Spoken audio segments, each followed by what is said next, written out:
আসসালামু আলাইকুম। সপ্তম শ্রেণীর শিক্ষার্থীরা, তোমাদের সবাইকে আহমেদ বাওয়ানী একাডেমির অনলাইন স্কুল ক্লাসে স্বাগতম। আশা করি সবাই ভালো আছো, সুস্থ আছো এবং নিরাপদে আছো। আমি প্রথমেই আমাদের আহমেদ বাওয়ানী একাডেমির শ্রদ্ধেয় প্রিন্সিপাল স্যার মোশাররফ হোসেন মুন্সি মুকুল স্যারের প্রতি বিশেষভাবে কৃতজ্ঞতা জ্ঞাপন করছি যে এখনও পর্যন্ত তোমাদের পড়াশোনার দিকটা বিবেচনা রেখে এখনও পর্যন্ত অনলাইন ক্লাসের ধারা অব্যাহত রেখেছেন এবং আমাদের শ্রদ্ধেয় শিক্ষক শিক্ষিকাবৃন্দরা নিরলসভাবে পরিশ্রম করে এই ক্লাসগুলো নিয়ে যাচ্ছেন। তো সেই সুবাদে তোমাদের আসলে বলা যে তোমরা আসলে এই ক্লাসগুলো খুব গুরুত্ব সহকারে দেখবে এবং তোমার আশেপাশে বন্ধুদের ক্লাসটা শেয়ার করে দেবে যাতে ওরা বেশি বেশি দেখে এবং দেখে যেন একটু হলেও তোমাদের উপকার হয়। যদি তোমাদের এতে সামান্য উপকার হয়, আমার কষ্টটা এবং আমার শ্রদ্ধেয় শিক্ষক শিক্ষিকাবৃন্দরা যে নিরসভাবে কষ্ট করে ক্লাসগুলো নিচ্ছে তাদের কষ্টটা আসলে সার্থক হবে। তো আজকে আমি ক্লাসটা নেব আসলে অ্যাসাইনমেন্টের উপরে। গতকালকে তোমাদের একটা ক্লাস নেওয়া হয়েছিল অ্যাসাইনমেন্টের উপরে, তা বাকি যে সৃজনশীলটা আছে এবং সংক্ষিপ্ত প্রশ্নগুলো আছে তার আলোকে আমি আজকে ক্লাসটি নেব। তো দেখো, বোর্ডে একটি সৃজনশীল লিখে দেওয়া হয়েছে। কাপড় ব্যবসায়ী আমিন ও সজল যথাক্রমে 4 ঘন্টায় 50 কিলোমিটার ও 3 সমস্ত 3-এর 1 ঘন্টায় 52 সমস্ত 2-এর 1 কিলোমিটার পথ অতিক্রম করে নারায়ণগঞ্জ পৌঁছালো। মানে এখানে আমিন যাচ্ছে 4 ঘন্টায় 50 কিলোমিটার এবং সজল যাচ্ছে 3 সমস্ত 3-এর 1 মানে 3.5 ঘন্টায় যাচ্ছে সে 52 কিলোমিটার পথ। তারপরে কি লেখা আছে, ব্যবসায় তারা 2,20,000 টাকা বিনিয়োগ করে 10% লাভ পেল এবং লভ্যাংশ তাদের গতিবেগের অনুপাতে ভাগ করা হলো। তো ক নম্বরে বলা হয়েছে সজলের ঘন্টায় গতিবেগ নির্ণয় করো। তো সজল 3.5 ঘন্টায় গিয়েছিল কত, 52 কিলোমিটার। ঘন্টায় গতিবেগ মানে হচ্ছে যে 1 ঘন্টায় আসলে সজল কত কিলোমিটার পথ অতিক্রম করে সেটা আমাদের বের করতে হবে। তা আমরা সমাধানটা দেখি, চলো।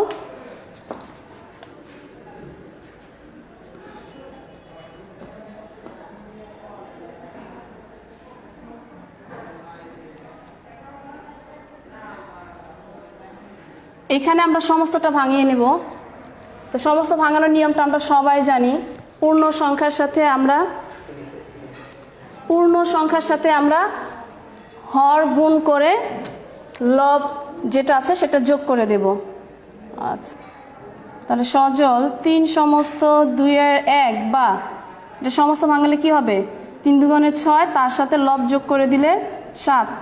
এত ঘন্টায় যায় কত কিলোমিটার পথ, 52 কিলোমিটার পথ। 52 বা এটাকে আমরা সমস্ত ভাঙায় নেব। 105 হয় না, আর সমস্ত ভাঙানোর নিয়মটা আমরা সবাই জানি। সুতরাং সজল 1 ঘন্টায় যাবে কত, যেহেতু ঘন্টায় বলেছে, দেখো ডান পাশে যে ভগ্নাংশটা ছিল সেটা থাকবে। এখন আমরা ভাগ করে দেব, বা এটা তোমরা ভাগ না করে গুণ চিহ্ন দিয়ে হরটাকে লব, লবটাকে হর লিখলেও আমরা পারতাম, কিন্তু তোমাদের বোঝানোর সুবিধার্থে আমি ভাগ দিয়ে বুঝাচ্ছি। এখন আমরা এটাকে গুণ দিয়ে হরকে লব লিখবো, লবকে হর বানাবো। কি হচ্ছে, 2 2 কাটা যাবে, মানে লব 2 হর 2, ভাগ করলে 1 হয়, কিন্তু এটা কেটে দেখাবো না। 7 দিয়ে 105কে ভাগ করে দিলে কত হবে দেখো তো, 7 একে 7, 5 7 35, তার মানে 15 কিলোমিটার। তার মানে সজল 1 ঘন্টা যাচ্ছে 15 কিলোমিটার পথ। সুতরাং সজল 1 ঘন্টায় 15 কিলোমিটার পথ অতিক্রম করে।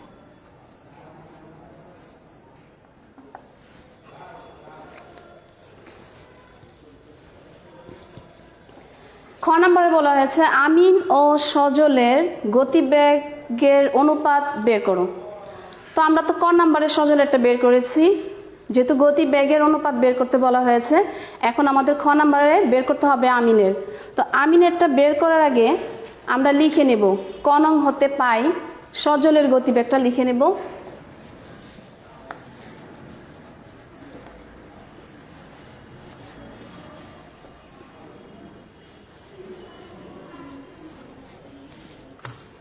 খ নম্বর,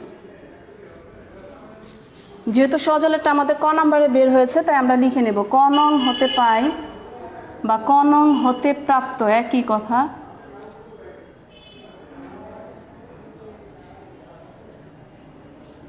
সজল 1 ঘন্টায় অতিক্রম করে 15 কিলোমিটার পথ। বাদ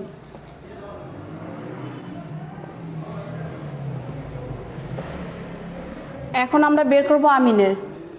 আচ্ছা, আমিন উদ্দীপকে কি দেওয়া আছে? আমিন 4 ঘন্টা যায় 50 কিলোমিটার।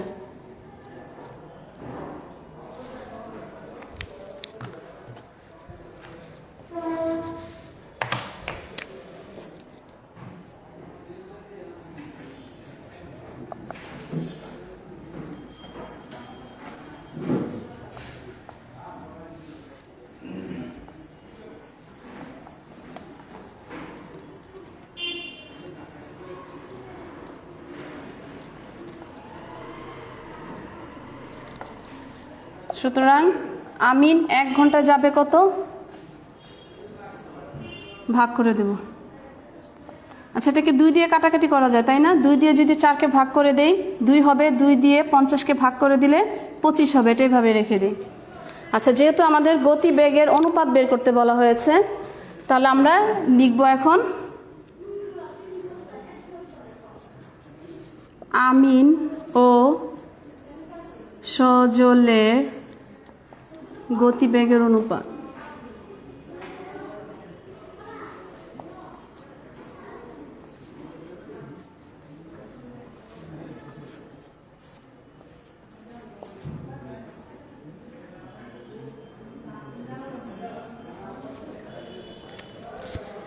দেখো, আমিনের গতিবেগের গতিবেগ বের হয়েছিল, মানে 1 ঘন্টায় গিয়েছিল এত কিলোমিটার পথ, এবং সজল 1 ঘন্টায় গিয়েছিল 15 কিলোমিটার পথ। সেটাকে আমাদের অনুপাতে বের করতে হবে। তো আমি লিখলাম আমিন ও সজলের গতিবেগের অনুপাত। আমিনেরটা ফার্স্টে লিখবো, যেহেতু আমিনের নামটা আগেই লিখেছি, তারপরে সজলের। এখন দেখো, এখানে প্রথম আমিনের যে গতিবেগ, সেখানে তোমার হর আছে 2। তা আমি উভয় পক্ষে মানে দুইটা অনুপাতকে যদি 2 দিয়ে গুণ করে দেই, 2 দিয়ে গুণ করে দেব। কেন করব? আর নিচের হরটাকে বাদ দেওয়ার জন্য।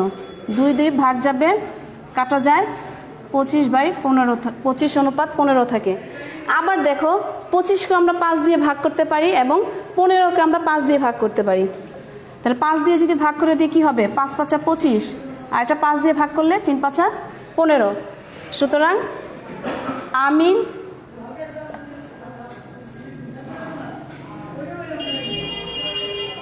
ও সজলের গতিবেগের অনুপাত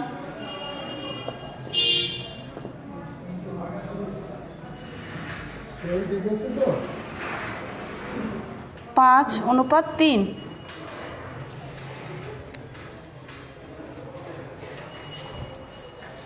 গ নাম্বার প্রশ্নটা বলেছে আমিন ও সজল প্রত্যেকে কত টাকা লভ্যাংশ পেয়েছে তার নির্ণয় করো, এবং সেটা কোথা থেকে? দেখো, এখানে উদ্দীপকে কি বলা হয়েছে? তাদের গতিবেগের অনুপাতে ভাগ করে দিতে হবে। তো তাদের গতিবেগটা বের হয়েছিল কি? 5:3। আচ্ছা,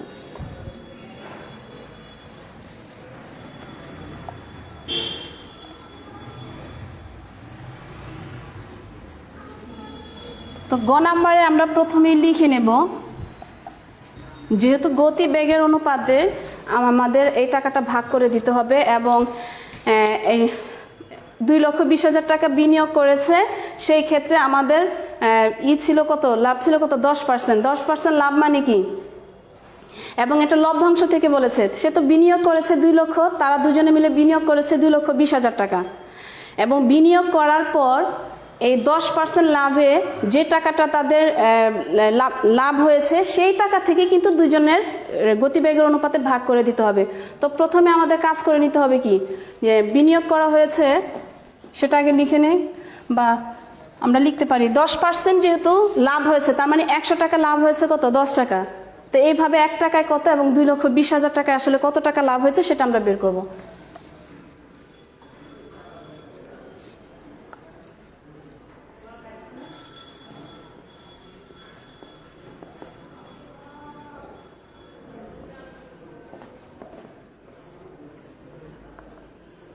তোমরা আবার খেয়াল করো, উদ্দীপকটা খেয়াল করো, কেন আমি লিখেছি 100 টাকায় লাভ হয় 10 টাকা, কারণ উদ্দীপকে বলা হয়েছে 10% লাভ পেলে, সেই কারণেই কিন্তু লেখা আসলে যে 100 টাকা লাভ হয়েছে 10 টাকা। তো 100 টাকায় যদি 10 টাকা লাভ হয়, 1 টাকা হবে কত, আরো কম হবে, এবং তারা মোট কত টাকা বিনিয়োগ করেছিল, 2,20,000 টাকা। তাহলে 2,20,000 টাকা আসলে কত টাকা লাভ বেড়েছে সেটা আমরা বের করব। সুতরাং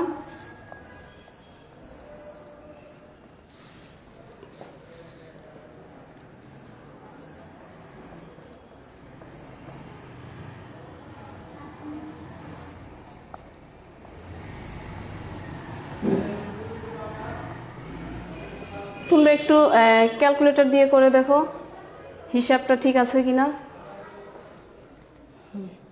তা তার মানে ওদের দুজনের ব্যবসায় লাভ হয়েছে কত টাকা, 22,000 টাকা। এই 22,000 টাকাই আমরা তাদের গতিবেগের অনুপাতে কি করে দেব, দুজনের মধ্যে সমানভাবে ভাগ করে দেব। তো তাদের গতিবেগটা বের হয়েছিল কি, খতে আমরা পেয়েছিলাম, লিখে নেই, খ নং হতে প্রাপ্ত আমিন সজলের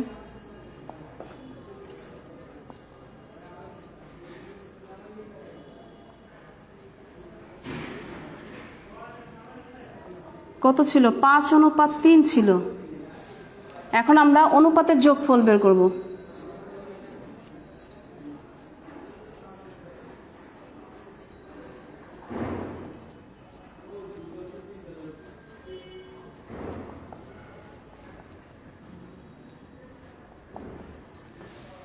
কত বের হয়েছে, 8।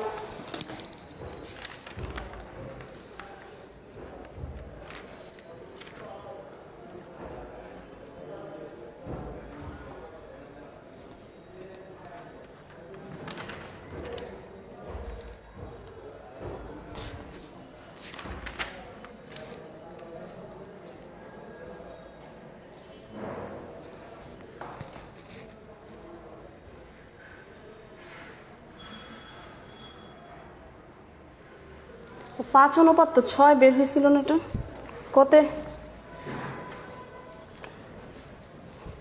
আচ্ছা খ নাম্বারে আমাদের অনুপাতটা কি বের হয়েছিল, 25:30 মেবি। তো 5 দিয়ে ভাগ করে দিলে তো 6 হবে, 6 তাহলে যোগ 11।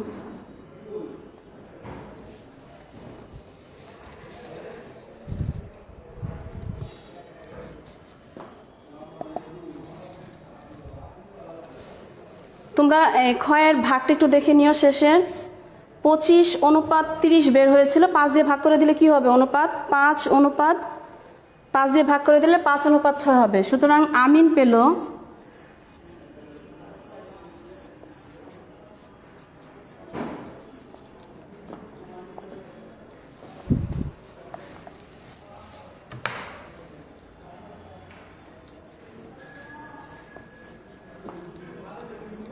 আমিন পাবে কত, মোট লাভ হয়েছে কত টাকা, 22,000 টাকা। এই 22,000 টাকা এর আর অনুপাত দুটির যোগফল বের হয়েছে কত, 11।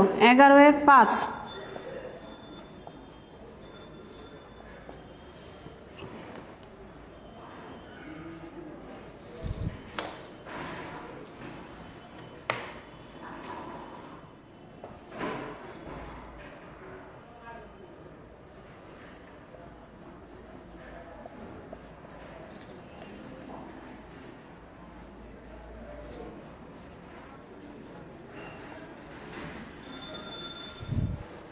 তোমরা একটু দেখো হিসাবটা ঠিক আছে কিনা।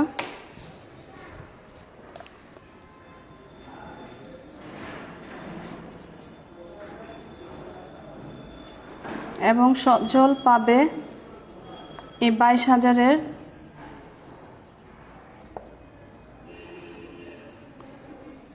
11/6। এই ধরনের অঙ্ক তোমরা করেছো ক্লাসে।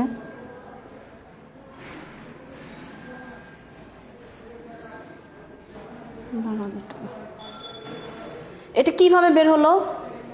22,000-কে আমি 11 দিয়ে ভাগ করে দিলে কি হয়? 2,000। 2,000-কে 5 দিয়ে গুণ করে দিলে 10,000 হবে।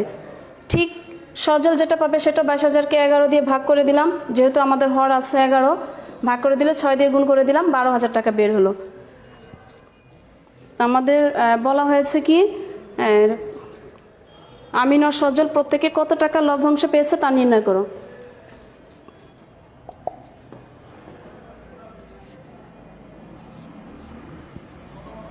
সুতরাং আমিন পেয়েছে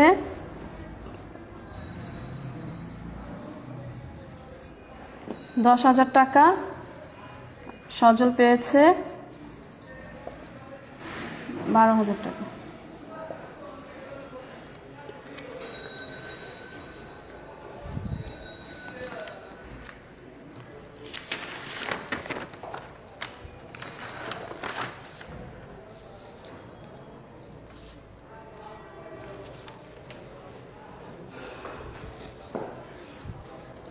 আচ্ছা, এরপর আমি সংক্ষিপ্ত 5টি প্রশ্ন নিয়ে আলোচনা করব।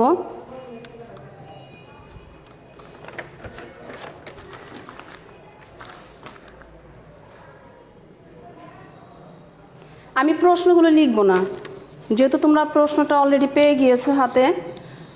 তো এই সংক্ষিপ্ত প্রশ্নের 6 নম্বর কোশ্চেনটা, জনাব চৌধুরী প্রতিদিন প্রাতঃভ্রমণের জন্য তার আয়তাকার বাগানের চারদিকে 4 চক্কর দেন, মানে বাগানের চারপাশে সে 4 বার ঘুরেন। তার বাগানটির দৈর্ঘ্য প্রস্থের দ্বিগুণ। দৈর্ঘ্যটা কি হবে? বলছে দৈর্ঘ্য প্রস্থের দ্বিগুণ এবং বাগানটির দৈর্ঘ্য হচ্ছে 120 মিটার। প্রস্থ যা থাকবে তার দ্বিগুণ হবে দৈর্ঘ্য, কিন্তু এখানে দেওয়া আছে কি দৈর্ঘ্য হচ্ছে 120 মিটার। তো দৈর্ঘ্য 120 মিটার মানে হচ্ছে আমরা এটাকে 2 দিয়ে ভাগ করে দেব।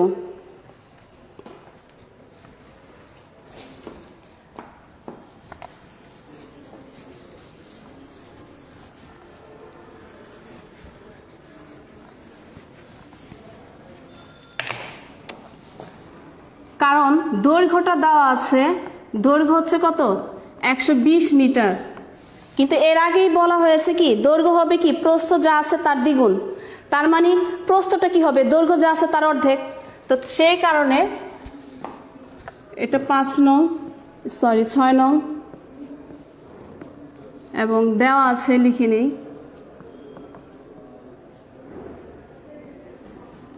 দৈর্ঘ্য আছে কত? 120। তাহলে প্রস্থ কি হবে?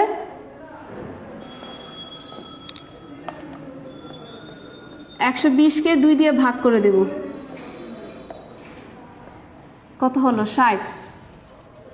তো প্রস্থ যদি 60 হয়, এর আগে তো বলেছে যে দৈর্ঘ্যটা কি হবে? প্রস্থ যা আছে তার দ্বিগুণ। তাহলে প্রস্থ 60 হলে 60-কে 2 দিয়ে গুণ করে দিলে কি হয়? 120 হয়। তার মানে দৈর্ঘ্য হচ্ছে 120 এবং দৈর্ঘ্য 120 দেওয়া আছে বলে আমাদের প্রস্থটা বের করার সময় 2 দিয়ে ভাগ করতে হলো। আচ্ছা, যেহেতু এখানে আরেকটা কথা বলে নেই যে আমিন সাহেব কি বলেছে যে 4 পাশে ঘুরে বাগানটির। তো 4 পাশে বলতে আসলে আমরা বাগানের পরিসীমা বুঝি। তো বাগানের পরিসীমা সূত্রটা আমরা জানি কি 2 × দৈর্ঘ্য যোগ প্রস্থ, এবং সে কিন্তু একবার ঘুরে না, সে কয়বার ঘুরে? 4 বার। তো প্রথমে আমরা আগে বাগানের পরিসীমাটা বের করে নেই।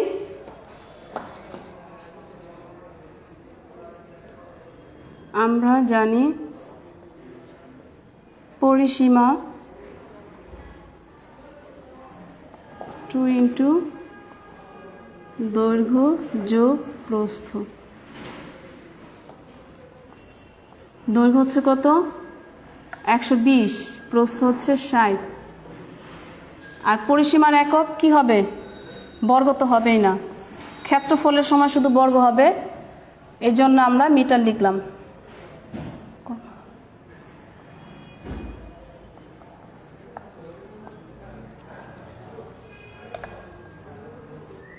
360 মিটার।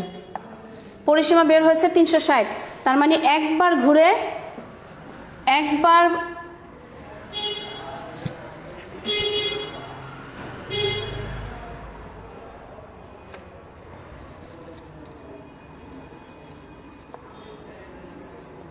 চক্কর দেন কত কিলোমিটার, কত মিটার, 360 মিটার। যেহেতু 4 বার সে যাচ্ছেন, আমি অঙ্কটা একটু ভেঙেই করালাম তোমাদের, চাইলে আমি এক লাইনে লিখে দিতে পারতাম তোমাদের বোঝানোর সুবিধার্থে। আসলে তা 4 দিয়ে গুণ করে দেব,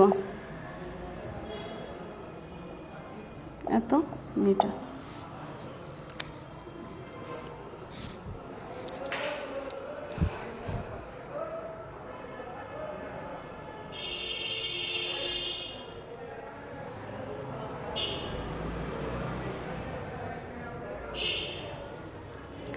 সাত নাম্বারটা বলা হয়, 7 নম্বরে যেটা আছে প্রশ্নে, যে অনু তার খাতায় একটি সামান্তরিকটি মেপে দেখলো যে এর ভূমি হচ্ছে 7.5 সেন্টিমিটার এবং উচ্চতা হচ্ছে 4.25 সেন্টিমিটার।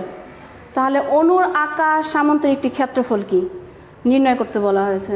তো সামান্তরিকের নির্ণয়ের সূত্রটা আমরা জানি কি, ভূমি গুণ উচ্চতা। আর এখানে তো ভূমি এবং উচ্চতা দুইটাই দেওয়া আছে এবং দুইটার এককই একই রকম, কারণ তোমার ভূমিও সেন্টিমিটারে দেওয়া আছে, উচ্চতাও সেন্টিমিটারে দেওয়া আছে। তো এখানে আসলে বিশেষ কোনো কাজ করতে হবে না, আমরা সামান্তরিকের ক্ষেত্রফল নির্ণয়ের সূত্রটা লিখে অঙ্কটা করে দেব।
এখানে কিন্তু সেন্টিমিটার সেন্টিমিটার গুণ হয় কি হয়ে যাবে, বর্গ সেন্টিমিটার।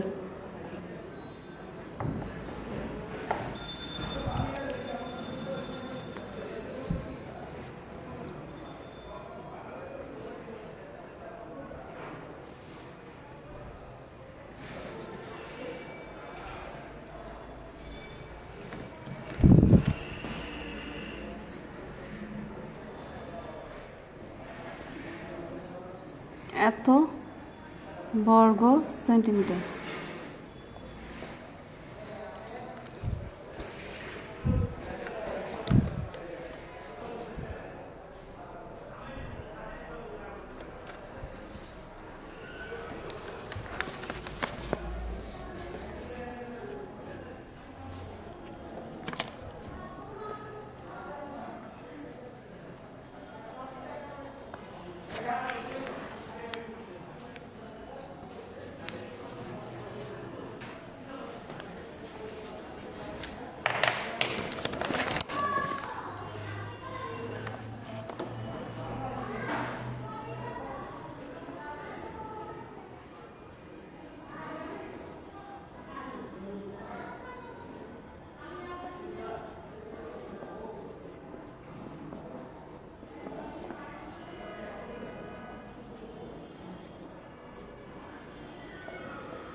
আচ্ছা দেখো এখানে 8 নাম্বারটাতে বলা হয়েছে ত্রিভুজের ভূমি দেওয়া আছে 6 সেন্টিমিটার 50 মিলিমিটার এবং উচ্চতা দেওয়া আছে 400 মিলিমিটার। এর ক্ষেত্রফল কত বর্গ সেন্টিমিটার? তো সেন্টিমিটারে নিতে বলেছে। তো এখানে কিন্তু এককগুলো আসলে একই রকম না। ভূমি আছে তোমার 6 সেন্টিমিটার 50 মিলিমিটার, যেহেতু আমাদের সেন্টিমিটারে নিতে বলেছে তাই আমরা এই 6 সেন্টিমিটার ঠিক রাখলাম। প্লাস দিতে পারি কারণ 6 সেন্টিমিটার এবং 50 মিলিমিটার মিলেই কিন্তু 6 সেন্টিমিটার 50 মিলিমিটার হয়েছে।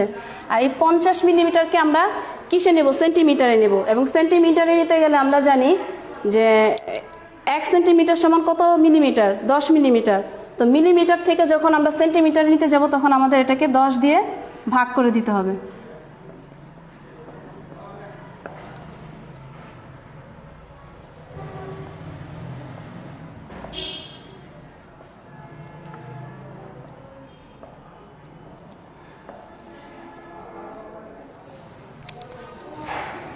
তাহলে এটা সেন্টিমিটার হয়ে যাবে।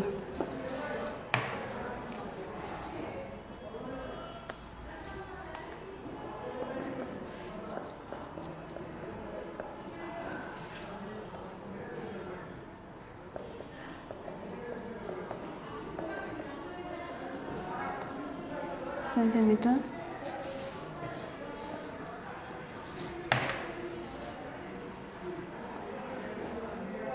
11 সেন্টিমিটার। ঠিক মিলিমিটারটাকেও দেখো উচ্চতা দেওয়া আছে কি 400 মিলিমিটার, এটাকে আমরা সেন্টিমিটারে নেব। সেন্টিমিটার হয়ে গেল, কত হবে? 40 সেন্টিমিটার। এখন আমরা ত্রিভুজের ক্ষেত্রফলের সূত্রে যাব। আমরা জানি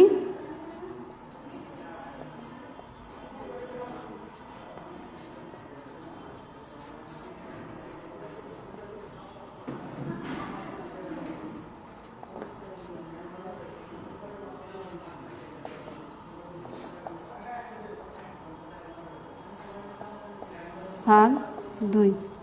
ভূমি হচ্ছে কত?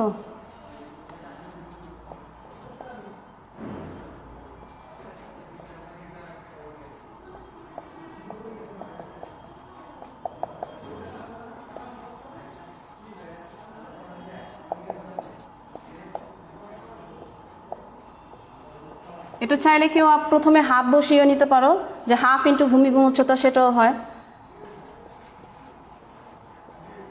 বর্গ সেন্টিমিটার।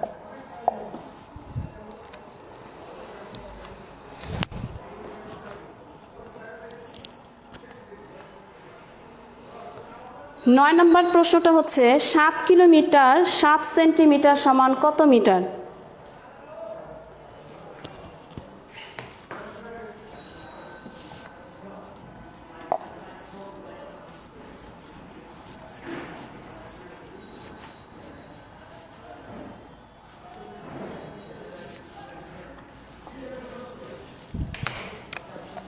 সাত কিলোমিটার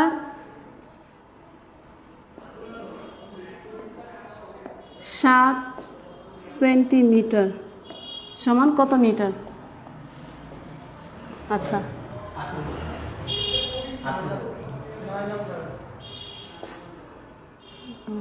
আচ্ছা, কিলোমিটারকে আমরা কিসে নেব? মিটারে নেব, কারণ আমাদের এখানে মিটার বের করতে বলা হয়েছে যে 7 কিলোমিটার 7 সেন্টিমিটার সমান কত মিটার। আমরা জানি 1 কিলোমিটার সমান সমান কত মিটার? 1 কিলোমিটার সমান সমান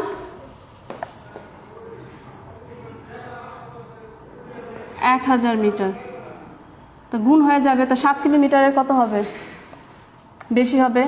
এবং 7 সেন্টিমিটার আছে, সেন্টিমিটারকে আমাদের কিসে নিতে হবে? আমরা জানি 1 মিটার সমান সমান 100 সেন্টিমিটার। আর সেন্টিমিটারকে যেহেতু আমি মিটারে নিতে যাব, মানে ছোট থেকে বড় দিকে যাব, তখন আমাদের কি করতে হবে? এটাকে 100 দিয়ে ভাগ করে দেব আমি। এখানে লিখে দিলাম 1 কিলোমিটার সমান 1000 মিটার, 1 মিটার সমান 100 সেন্টিমিটার।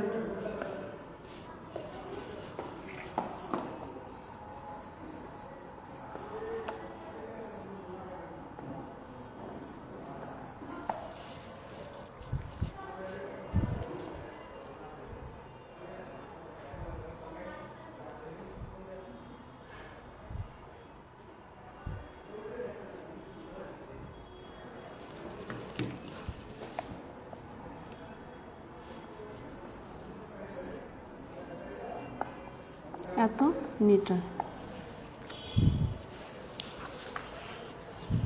আচ্ছা 10 নম্বর প্রশ্নটা যেটা আছে সেটা আমি লিখবো না, আমি মুখে বলছি, তোমরা এটার উত্তরটা লিখে নিও। এটা প্রশ্নটা হচ্ছে উত্তর মেরু থেকে বিষুব রেখা পর্যন্ত দূরত্বের কত ভাগের এক ভাগকে 1 মিটার বলে? এটা হবে উত্তর মেরু থেকে বিষুব রেখা পর্যন্ত দূরত্বের 1 কোটি ভাগের 1 ভাগকে মিটার বলে। কত ভাগকে বলা হয়েছে, এখানে হবে শুধু 1 কোটি ভাগের 1 ভাগকে মিটার বলে। আজ এই পর্যন্ত শিক্ষার্থীরা, আশা করি সবাই খুব মনোযোগ দিয়ে ক্লাসটি দেখেছো এবং মনোযোগ দিয়ে দেখবে, আশেপাশে বন্ধুদের দেখার জন্য অনুপ্রাণিত করবে। তো আজ এই পর্যন্ত, আগামী ক্লাসের আবার তোমাদের সামনে হাজির হব অন্য কোনো টপিক নিয়ে বা অন্য কোনো চ্যাপ্টার নিয়ে। সে পর্যন্ত সবাই ভালো থেকো, সুস্থ থেকো। আল্লাহ হাফেজ।